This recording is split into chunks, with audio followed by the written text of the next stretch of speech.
Pig butchering is a scam named for the way it lures victims in, fattens them up, gains their trust, and then drains their finances. In many cases, a scammer poses as a family member or friend urgently in need of money. In others, a scammer uses fake identities to get romantically involved with unsuspecting victims, such as older adults. Once the victim's trust is earned, the scammer asks for money or suggests investing through a fake app that drains the victim's finances. Take this story, if you look at the video from just outside my district, of a woman who lost almost $1 million to a scammer using pig butchering. Her husband passed away decades ago, and recently Damask met a man online. He said he loved me. The second time I sent $35,000. Over time, that money sent reached nearly $1 million. Damask says the scammer told her she would get double her money back in his investments. Instead, she now owes money back to her bank, cash which she took from her home equity loan. Now, my second point, this is not just a financial issue, it's a human rights issue and a national security concern. According to the U.S. Institute of Peace, cyber scamming in Southeast Asia, mainly Burma and Cambodia, is driven by Chinese gangs and generates almost $44 billion annually. Weak law enforcement and corruption in this region have also allowed gangs to traffic people from 70 countries, including Americans, into this illegal scamming industry. As USIP has pointed out, this scamming industry is so vast and so lucrative that it now parallels fentanyl as one of the top threats posed by Chinese criminal networks to the United States. My staff actually received a scam text this week, I'm not joking, which we can see here. And it starts with a simple hello. Many of us just delete or not respond when we get texts like this one. In this case, though, we decided to respond to better understand how these scams work.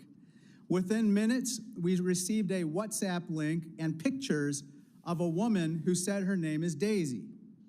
Here she is, and she says, "These are all my travel photos from different countries. Every time I travel, I can meet all kinds of people and things." Daisy then goes on to compliment us, saying, "You're welcome. You give me the impression of a kind, friendly, polite, and well-mannered man. I can feel the warmth when chatting with you." Over the course of just 7 hours, our dear friend Daisy asked for an investment, and my staffer asked how much she needs. She responded, approximate investment of $10 million to $30 million. Money that Daisy would happily walk away with. It's dangerous scams like these that are preying on older Americans.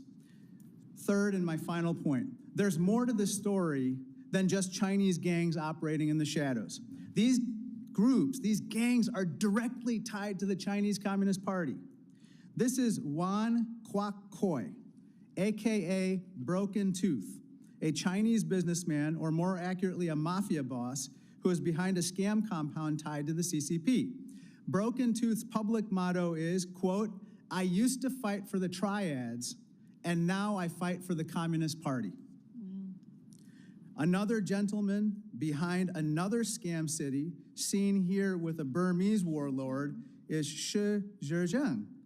He is wanted in China for financial crimes, but his ties to the CCP allowed him to operate freely for years before being detained by Thai authorities. China now seems to be taking some steps to reckon with this issue, but it's too little, too late. Like the fentanyl issue, the CCP turned a blind eye and has allowed this to happen.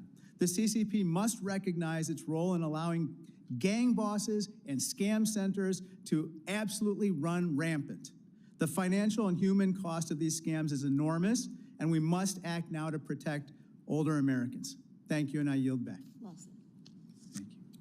I like that. Thank you, Ranking